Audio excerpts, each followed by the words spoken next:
Hello everyone, welcome back to our YouTube channel physics tool. आप लोगों का बहुत बहुत अभिनंदन है। और आज मैं ललिता आनंद प्रकाश आपके सामने एक और नया सिद्धांत लेकर के प्रस्तुत हुई हूँ, जो कि है बहुबुद्धि सिद्धांत। इससे पहले हमने 2-3 सिद्धांत पढ़ लिए हैं और आज का जो हमारा नया टॉपिक है या नया सिद्धांत है, इसको हम शुरुआत से पढ़ेंगे। और गाइस, वीडियो ध्यान से देखिएगा क्योंकि बहुत इंपॉर्टेंट है, अलग अलग क्वेश्चन इसमें बनते हैं। तो आइए शुरू करते हैं आज हम लोग बहुबुद्धि सिद्धांत। ये जो सिद्धांत है ये गार्डनर ने दिया था। ये सिद्धांत किसने दिया था? गार्डनर ने दिया था और इसको 1983 में दिया था। इस सिद्धांत को कब दिया गया था? 1983। तो इससे हमारे 2 क्वेश्चन बन गए कि बहुबुद्धि सिद्धांत कब दिया गया था, तो 1983। और किसने दिया था? तो ये दिया था हमारे गार्डनर ने। ठीक है, 2 क्वेश्चन बन गए। उसके बाद इन्होंने मूल सिद्धांत में कुल 7 प्रकार की बुद्धि बताई। देखिए, इस बुद्धि के अंतर्गत बहुबुद्धि, जैसे नाम से हमें पता चल रहा है कि इसमें एक प्रकार नहीं है बल्कि बहुत ज्यादा है, इसीलिए इस सिद्धांत को नाम दे दिया गया बहुबुद्धि सिद्धांत। तो बहुबुद्धि सिद्धांत के अंतर्गत गार्डनर ने कुल 7 प्रकार की बुद्धि बताई थी, पहले बताई थी। उसके बाद इसमें इन्होंने कुछ फेरबदल किया और भी बुद्धि के प्रकारों को जोड़ा। तो इन्होंने शुरुआत में कितने प्रकार की बुद्धि बताई थी? 7 प्रकार की बुद्धि बताई थी। आगे अंत में इन्होंने 2 बुद्धि को और जोड़ दिया, यानी कि ये जो 7 बताई थी इन्होंने, इस 7 के बाद इन्होंने 2 बुद्धि के प्रकार और इसमें जोड़ दिए, जो कुल मिल करके कितने हो गए? कुल मिल करके हो गए 9 बुद्धि के प्रकार।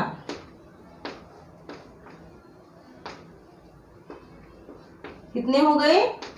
9 प्रकार हो गए। 7 इन्होंने पहले बताई थी और 2 इन्होंने इसको बाद में जोड़ दिया। अब देखिए, हम एक एक करके इन 9 बुद्धि के प्रकारों को पढ़ेंगे, समझेंगे, जानेंगे और इनकी महत्वता को अधिक गहराई तक समझने की कोशिश करेंगे। देखिए, सबसे पहली है भाषाई बुद्धि, यानी लिंग्विस्टिक। तो भाषाई बुद्धि गाइस, आपको पता है, मैंने आपको बताया भी था, शाब्दिक, अशाब्दिक इसके अंतर्गत आएगा। यानी जो वर्बली हम बोल रहे हैं, जो भाषा है, किसी भी भाषा में इस बुद्धि का मापन किया जा सकता है। जैसे मेनली तो हमारी हिंदी हो गई, या अलग इसके स्टेट की भी अलग अलग भाषाएं होती है, अलग अलग राज्य की अलग अलग भाषाएं, जैसे बंगाली, गुजराती, पंजाबी। इस प्रकार से इसके अंतर्गत ये कारक आ जाएगा। यानी भाषाई लिंग्विस्टिक बुद्धि के अंतर्गत, यानी वर्बली जो भी हम बोल रहे हैं, अगर आपको हिंदी नहीं आते तो इसको बंगाली में समझ लीजिए, गुजराती में समझ लीजिए, लेकिन समझने का एक माध्यम होगा, एक भाषा होगी, वो इसके अंतर्गत आएगी।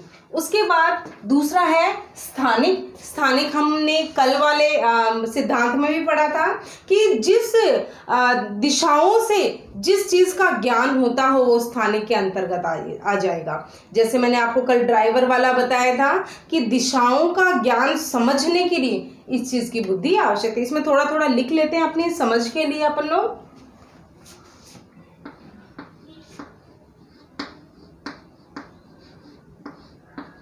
किसी भी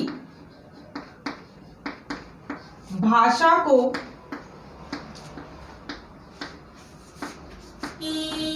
समझने में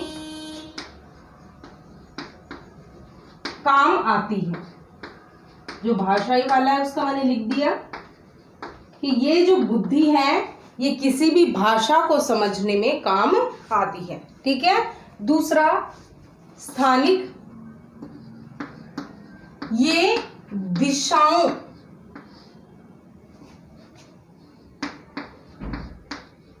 को समझने में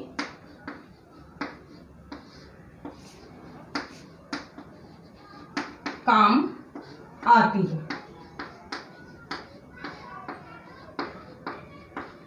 देखिए, हमें 1-2 गली में घुसा दिया जाए और हमें बोले कि वापस यहीं आ जाना, अगर हम सही तरह से दिशाओं का ज्ञान रखेंगे, इस तरफ जा रहे हैं, दाएं मुड़ रहे हैं, सीधे चल रहे हैं, बाएं मुड़ रहे हैं, फिर घूम करके वापस आ रहे हैं, अगर हम सही समय पर उन चीज़ों को याद रख रख के वापस आ जाते हैं। इसका अर्थ है कि हमारी जो स्थानिक बुद्धि है वो बढ़िया है। और अगर हम वहीं गुम हो जाते हैं और हमें दिशाओं का ज्ञान नहीं रहता कि हम किस ओर से आए थे और किस ओर को जाना है, इसका अर्थ है कि हमारी स्थानिक बुद्धि क्या है, थोड़ी कमज़ोर है, जो दिशाओं को समझने में काम नहीं कर रही है। उसके बाद आता है तार्किक गणित्य। ठीक है, तार्किक गणित्य का अर्थ हो गया लॉजिकल मैथमेटिक्स। तो लॉजिकल मैथमेटिक्स का अर्थ है कि गणित के अंकों को और इसको हल करने में जो बुद्धि काम आती है वो होती है हमारी तार्किक गणित्य। यानी गणित को हल करने में, गणित को हल करने का अर्थ है कि संख्याओं को और संख्याओं के अनुरूप जो हमारे न्यूमेरिकल होते हैं, इन न्यूमेरिकल को सॉल्व करने में जो बुद्धि काम आती है उसको हम बोलते हैं क्या, लॉजिकल मैथमेटिक्स। लिख देते हैं इसमें थोड़ा।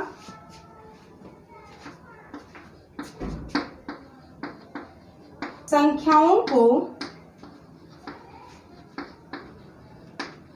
हल करने में काम आती है।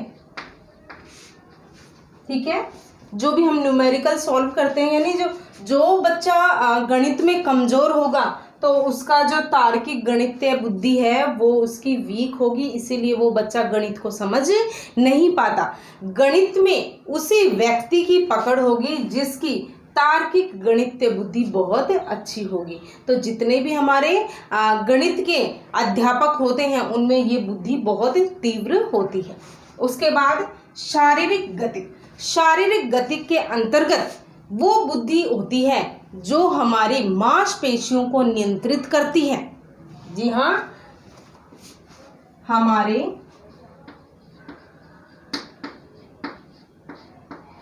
शरीर की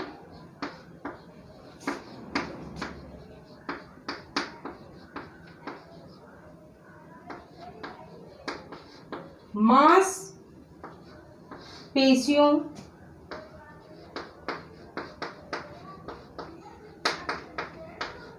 को नियंत्रित करती है।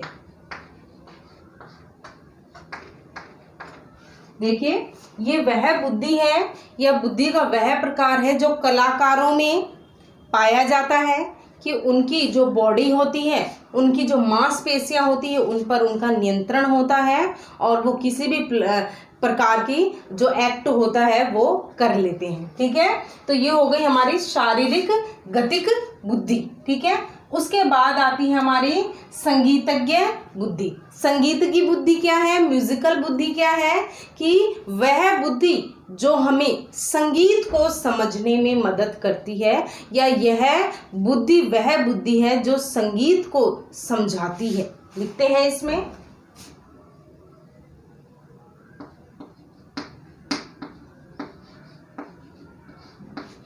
संगीत को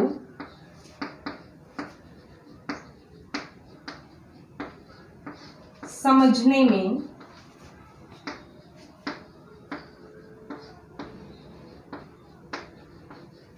मदद करती है। यानी जितने भी हमारे संगीतज्ञ होते हैं जो संगीत बनाते हैं, वो जो संगीतज्ञ होते हैं उनमें संगीत की प्रकार की बुद्धि अधिक होती है, जो संगीत को समझ सकते हैं, निर्मित कर सकते हैं और उनको किसी भी दिशा की ओर लेकर के जा सकते हैं। ठीक है, तो ये जो संगीतज्ञ बुद्धि है ये संगीत बनाने वालों में और संगीत प्रेमियों में अधिक होती है। हम जैसे, आप जैसे जो लोग हैं जो संगीत को समझते ही नहीं, उनके पास ये बुद्धि कम होती है। तो गाइज, ये जो जितने भी बुद्धि प्रकार होते हैं ये थोड़े से अनुपात में, किसी में ज़्यादा होते हैं, किसी में कम पाए जाते हैं। किसी में संगीत की बुद्धि अधिक होती है तो वो इंसान हमेशा संगीत की तरफ जाने की ओर कोशिश करता है। जिसमें स्थानिक बुद्धि होती है वो अधिकतर उन कार्यों में संलग्न होता है जिसमें दिशाओं को समझा जाता है, यानी गाइड बनने में, ड्राइवर बनने में इनका काम होता है। उसके बाद भाषाएं में हम किसी भी प्रकार की भाषा को समझने में काम ले लेते हैं। शारीरिक गति के अंतर्गत जो हमारी मांसपेशियां होती हैं उनको नियंत्रित करने में काम आती है, जैसे हमारे एक्टर होते हैं, ये मैंने आपको बता दिया। उसके बाद आता है व्यक्तिगत आत्मन। व्यक्तिगत आत्मन उस प्रकार की बुद्धि है जो स्वयं के संवेगों को समझने में काम आती है, यानी खुद का जो संवेग होता है, हमारे जो संवेग होते हैं, हमारे खुद के संवेगों को समझने में व्यक्तिगत आत्मन की बुद्धि काम आती है। लिखते हैं इसको। स्वयं के संवेगों को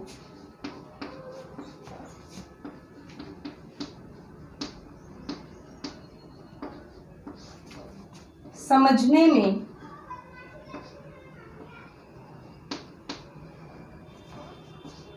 काम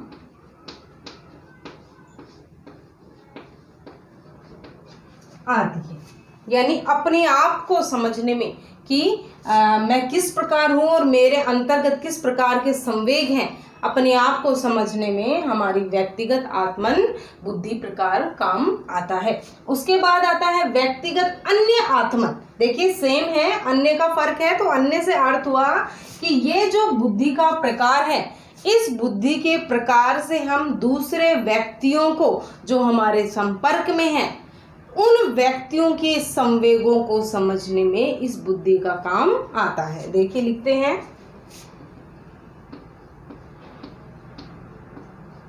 दूसरे व्यक्तियों के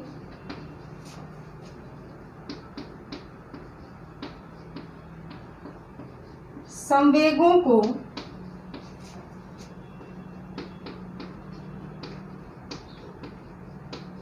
समझने में काम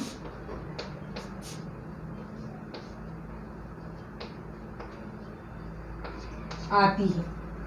ठीक है, दूसरे व्यक्तियों को जब संवेगों को समझना हो या फिर दूसरे व्यक्तियों के संवेग हमें अधिक समझ में आते हैं, इसका अर्थ है कि हमारी व्यक्तिगत अन्य आत्मन बुद्धि अधिक तीव्र है, जो दूसरे के संवेगों को जल्दी से जल्दी समझ लेती है। जब हम दूसरे व्यक्तियों को संवेगों को नहीं समझ सकते, इसका अर्थ है कि व्यक्तिगत अन्य आत्मन बुद्धि हमारी कमजोर है, जिससे हम उनके संवेगों को नहीं समझ पा रहे हैं।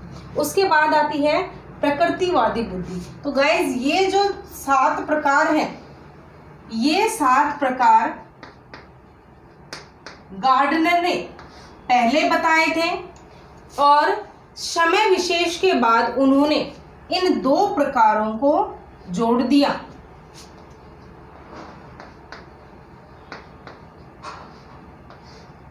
जो कुल मिलाकर के हो गए 9 प्रकार।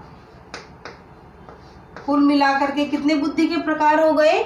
9 प्रकार। ये जो 2 प्रकार की बुद्धि है प्रकृतिवादी बुद्धि, इस प्रकृतिवादी बुद्धि को उन्होंने 1998 में जोड़ा और 1998 में इस बुद्धि को जोड़ने का जो विशेष प्रक्रम था, उन्होंने क्यों जोड़ा कि प्रकृति जो है वो सर्वमान्य है, सर्वोपरि है, तो प्रकृति को समझने के लिए भी हमें बुद्धि की आवश्यकता होती है और प्रकृतिवादी बुद्धि ही प्रकृति के किनको, प्रकृति के कार्यों को समझने में हमारे काम आती है। आइए लिखते हैं।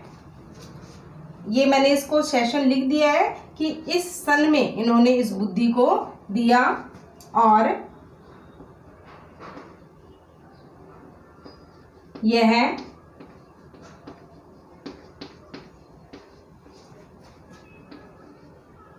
प्रकृति को समझने में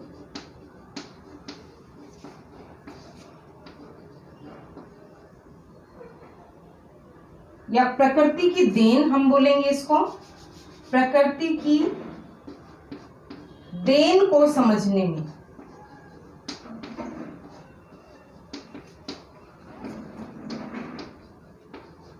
समझने में काम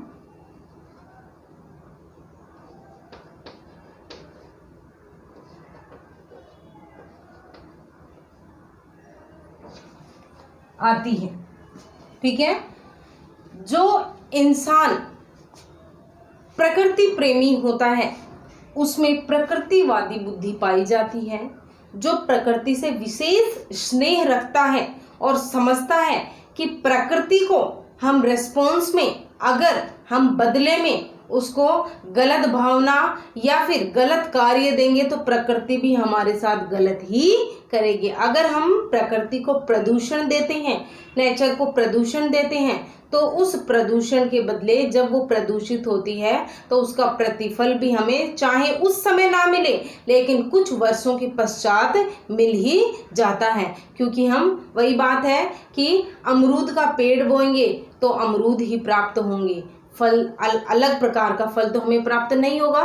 तो जिस प्रकार के बीज बोएंगे उसी प्रकार के पौधों की प्राप्ति होगी। ठीक है, तो प्रकृतिवादी बुद्धि उन इंसानों की होती है जो प्रकृति प्रेमी होते हैं, जो प्रकृति को विशेष स्नेह से देखते हैं और उसके अंतर्गत क्रिया करते हैं। उसके बाद आती है अस्तित्ववादी बुद्धि। ये बहुत ही महत्वपूर्ण है अस्तित्ववादी बुद्धि। ये जो बुद्धि गार्डनर ने 2000 में दी थी। सन 2000 में गार्डनर ने अस्तित्ववादी बुद्धि को दिया था। और ये जो बुद्धि होती है, ये बुद्धि हमारी आत्मा, मृत्यु और हमारे शरीर जो जिन तत्वों से, 5 तत्वों से मिलकर बना है, उन तत्वों को समझने के काम आती है। लिखते हैं,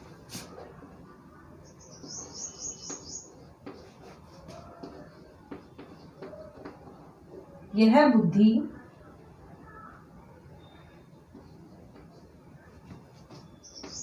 जीवन के रहस्यों को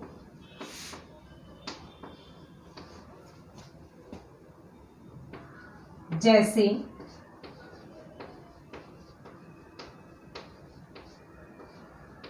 आत्मा, मृत्यु,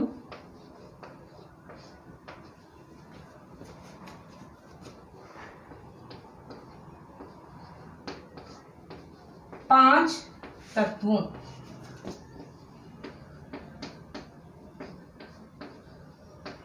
आदि को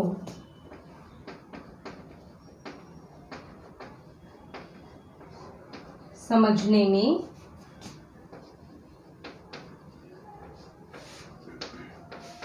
काम आती है। देखिए, बहुत ही विशेष प्रकार की बुद्धि है। अस्तित्ववादी बुद्धि जो होती है कि हमारा व्यक्ति का अस्तित्व कहाँ से आया, यानी जन्म हुआ तो किस प्रकार हुआ, और मृत्यु हो गई तो वो अस्तित्व जो है हमारा वो कहाँ चला गया, मृत्यु के बाद जो हमारा शरीर है वो किन में विलीन हो गया, और हमारे जो आत्मा है वो कहाँ चली गई। इस प्रकार जो भी हमारे जीवन के रहस्य होते हैं जिनको मृत्यु के बाद ही जाना जा सकता है।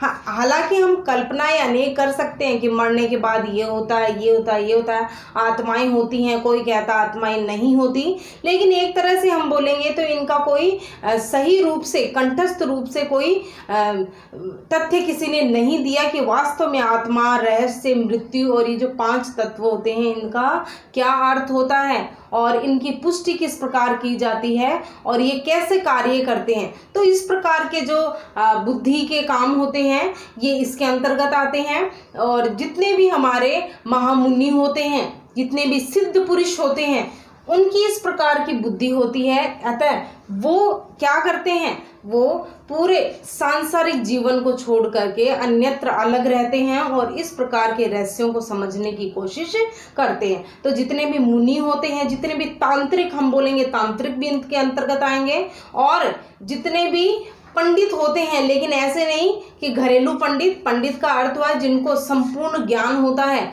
वो भी इस प्रकार के जो रहस्य होते हैं उनको समझने में काम आती है। तो ये जो अस्तित्ववादी बुद्धि है ये जीवन के रहस्यों को समझने में काम आती है, और प्रकृतिवादी बुद्धि जो होती है प्रकृति की देन को समझने में काम आती है।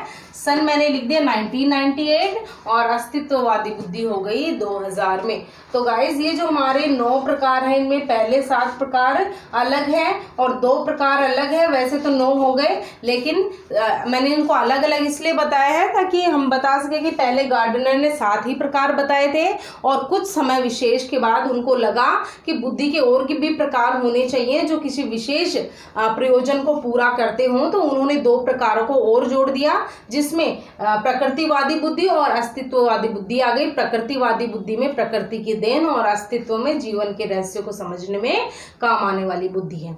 तो आज के लिए हमारा इतना ही। आज हमने बहुबुद्धि सिद्धांत गार्डनर के द्वारा जो दिया गया है उसको समझा है। आई होप आपको पूरी तरह से समझ में आ गया होगा। अगर नहीं आया तो वीडियो को दोबारा से देखिए, आई एम 100% श्योर कि आपको समझ में आ जाएगा। तो आज के लिए इतना ही, और कल आपके सामने मैं दोबारा एक और नया सिद्धांत लेकर के प्रस्तुत होंगी। और इसके बाद जय हिंद, जय भारत।